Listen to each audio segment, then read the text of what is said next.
mga taong gagawin ang lahat. Makuha lang ang kanyang gusto. May mga tao namang kahit gusto niya, hindi niya ipagpipilitan kung alam niyang hindi magiging masaya ang isang tao sa piling niya. Pero may isa pang klase ng nagmamahal. Yung kahit anong mangyari, ipaglalaban niya ang laman ng puso niya. Huwag lang itong maagaw ng iba. Kaibigan, saan ka ba nabibilang doon? Well, kung saan man, sa mga nabanggit ko, at one point, we are all the same. Dahil magkaiba man tayo ng pamamaraan, pare-pareho lang tayong nagmamahal. Sa linggong ito, mapapakinggan na naman natin ang karanasan ni Olive. Kaya samahan po ninyo ako sa isa na namang roller coaster ride ng pag-ibig. Ako po si Diego Bandido, ang inyong abang lingkod, ang tagapaghatid ng kwento and awit. May gusto ka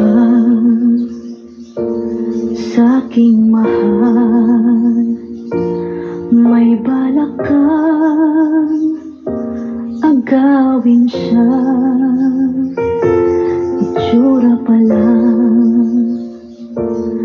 sa akin lamang ka na, akitin mo siya, siguradong magwawagi ka. Nakikiusap ako sa'yo, nagmamakaawa. Kunin mo na ang lahat sa akin, huwag lang siya.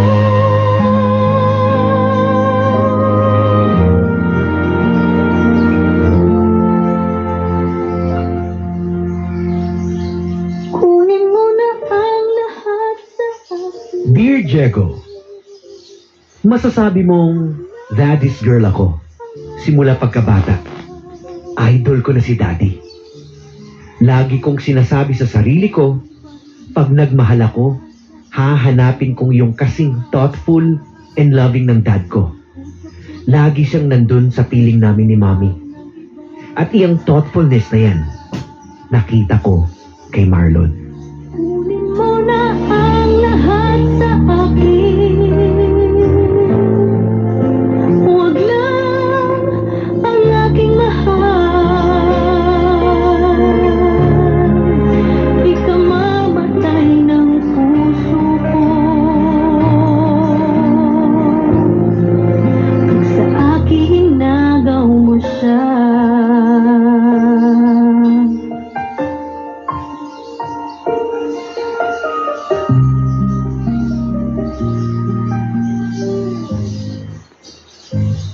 Flowers para sa maganda at mabait kong wife-to-be. Roses? Anong okasyon? Kailangan bang mayroong okasyon para bigyan kita ng flowers? Gumastos ka na naman, Marlon. Hindi naman ako humingi sa'yo ng pambili eh. So, sa tingin ko, problema ko na to. Pero, ayoko kasing gumagastos ka ng unnecessary expenses Para na... sa'yo, lahat necessary expense. Salamat. Basta gusto ko, lagi kita napapasaya. Baka hanap-hanapin ko to. Yan nga ang gusto ko eh. Para hindi mo na ako palitan. Bakit naman kita papalitan? Sana nga hindi ah. Salamat sa flowers. Ilalagay ko na dito sa table ko sa office. You're welcome. So, ready ka na para sa seminar natin sa CBO? Sa Cagayan de Oro? Oo, nakaimpake na yung mga damit ko. Si mommy nga panayang bilin. Pambihira. Hanggang ngayon, bata pa rin ang turing niya sa akin. Magpasalamat ka na lang, Olive. You still have your parents. Ako nga, ulila na. Tiyahin ko ang nagpalaki sa akin. Thankful naman ako, Marlon. Nakasama ko pa ang parents ko. Pero sana lang din, ituring na nila akong adult. After all, may trabaho na ako. At may mabait pa na boyfriend. Mabait lang? Ano pa ba? Guwapo, responsable, galante, loyal, Oo loving. na. Sige na. Salamat for being all of that. So ano, magtatrabaho na ba tayo?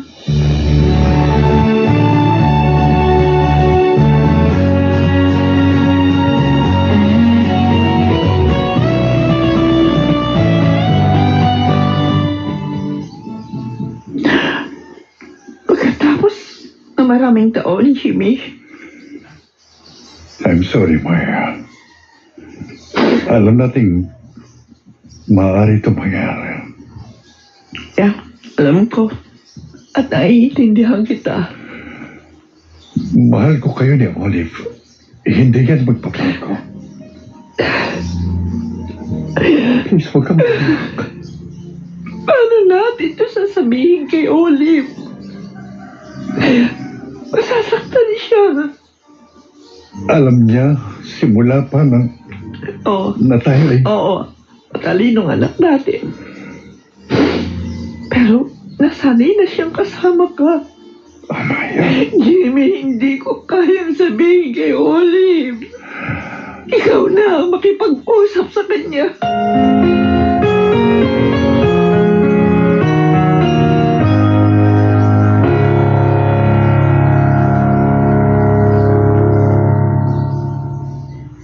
Dahil malakas kayo sa pakikinig at panonood on air and online sa DZRH, eto na ang chance nyo na maulanan ng swerte sa DZRH Malakas Promo. Ang kailangan lang gawin ay itodo ang volume ng inyong radyo at kapag narinig namin kayo na nakikinig, instant 1,000 pesos ang inyong makakamit bilang sa nakikinig dahil kapag naaktuhan rin namin kayong nanonood sa TV o sa cellphone ng mga palabas ng DZRH, instant 1,000 pesos rin. Kaya ano pang hinihintay nyo? Tutok na sa DZRH. Una sa Pilipinas, una sa Pilipino. Kunin mo na ang lahat sa akin. Diego, lumaki ako sa komportabling buhay. Good provider si Dad. Napag-aral niya ako sa private school.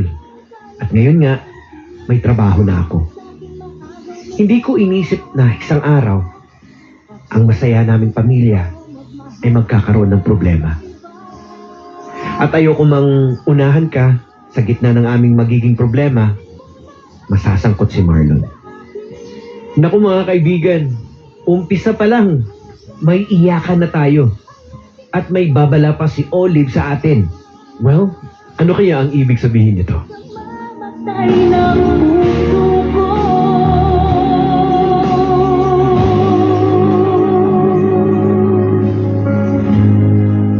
Pag sa akin nagaw mo siya.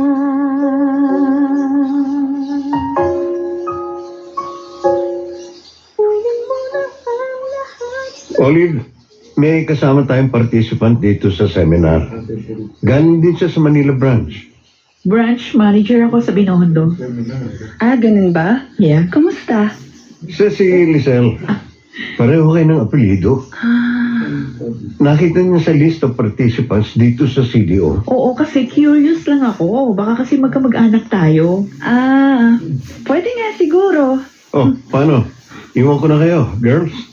I-assist ko pa ang mga bagong dating dito sa venue. Okay, sige. Thank you. Okay. Pareho tayo ng family name? Oo. Kaya nga, gusto sana kitang makilala. Siguro magkamag-anak tayo. Anong pangalan ng father mo? Jimmy. Tamang kutob ko. Oh, Jimmy. Mabuti na lang ibang pangalan ng dad mo. Kinabahan ako ah. Kala ko magkapatid tayo sa ama. Ha? Bakit namutla ka? Joke lang yun. Siguro malayo tayong magkamag-anak. Oo, sige ha. Sana makapag-usap tayo uli bago matapos ang seminar. Gusto pa kitang makilala. Olive.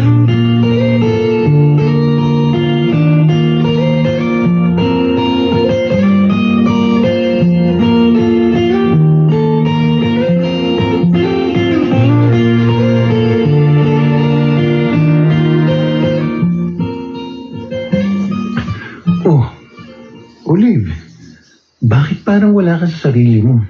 May lumapit kasi sa akin kanina. Lizelle ang pangalan. So, anong problema kay Lizelle? Teka, may problema o intriga? Galing siya sa Binondo branch ng company. Magkaapelido kami. Baka mag-apelyido lang. Yun na yun. Kinakabahan ako. Nang magbiro siyang, akala raw niya magkapatid kami sa ama. Baka naman biro lang talaga yun. Marlon, of all things, kanina lang kami nag-meet. Magbibiro siya ng ganon?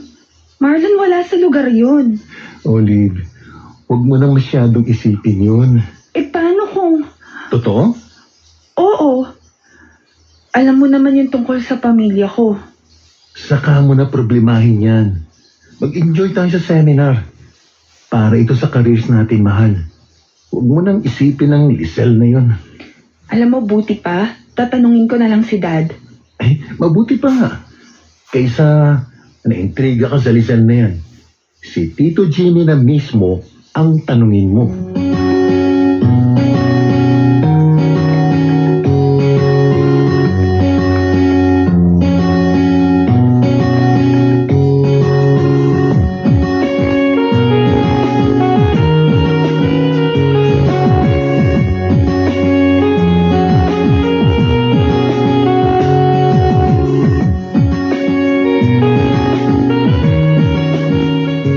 Hi!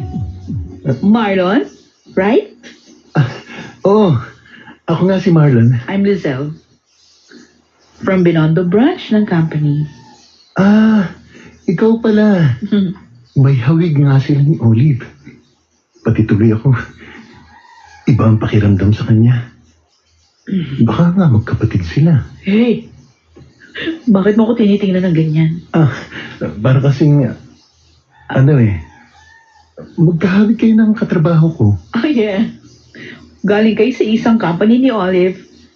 Si Olive, di ba? Matandaan ka pala sa pangalan, ha? Kanila lang daw kayo nagkakilala. Naikwento na pala niya sa'yo.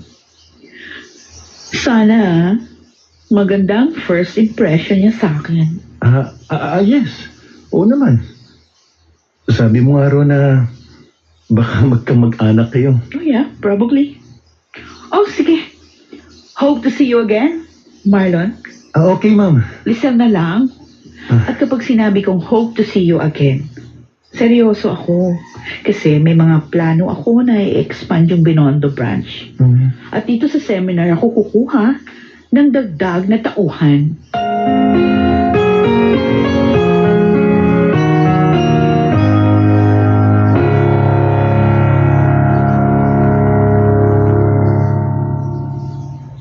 Surf, Bugster Fabric Conditioner Charcoal Fresh na may odor black power para talbog kulob at blooming bango pa rin from sampay to suot.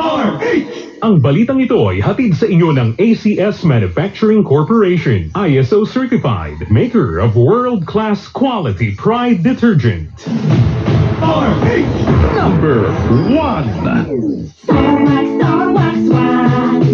Star Wax, Wax. Always remember, sa paligid, pagkitawin ang sahig. Mrs. Star Wax, Wax.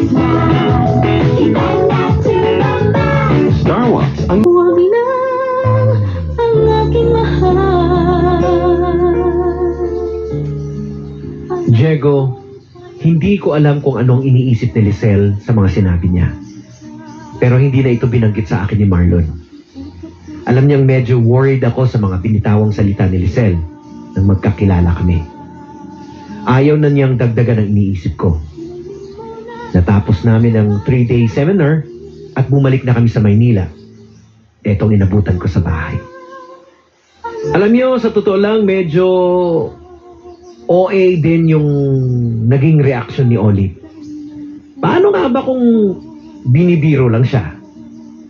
Oo, totoo naman yung tinatawag na lukso ng dugo, pero hindi ba dapat maging magaan ang loob natin sa kamag-anak natin? Pero bakit parang negative ang dating kay Olive? Kontrapida nga ba si Lizelle sa buhay niya? Kikilala ako sa'yo Kasing kisig ng mahal ko, siya na lang ang ibigin mo. Nakikiusap ako sa'yo, nagmamakaawa. Kaninong mga nakaimpaking gamit na to? Sa daddy mo? Mag-out of town kayo? No, hindi, Olive. Aalis na siya. Aalis? Bakit? Malayo ba ang pupuntahan niya? Paano nga alis, Mommy? Ito yung araw na... No. Nasaan si Daddy? Kakausapin ko siya.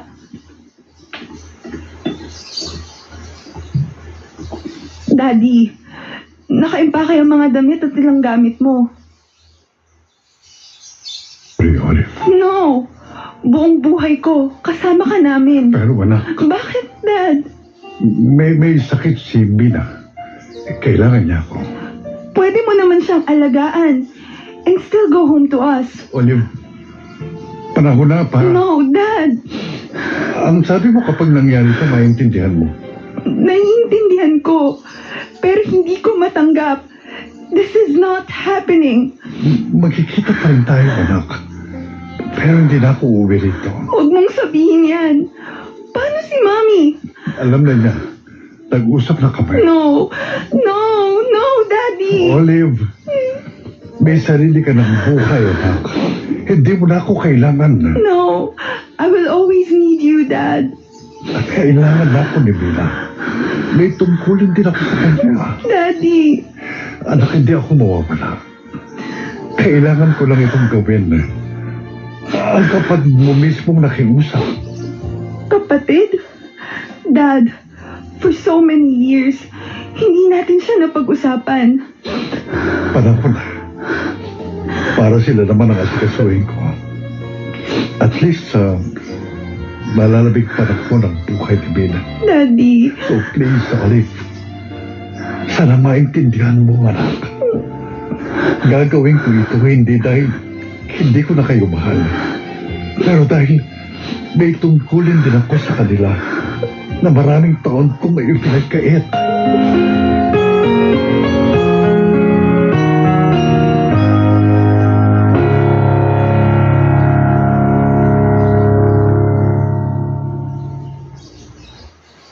May gusto ka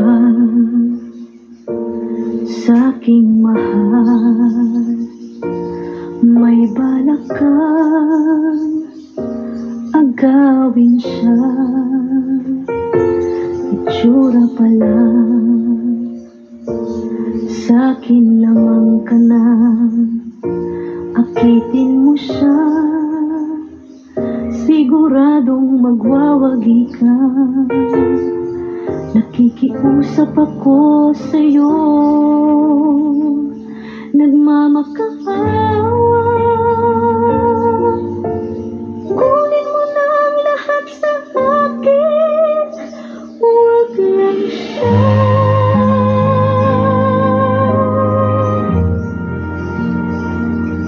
Diego, aalis na si Daddy.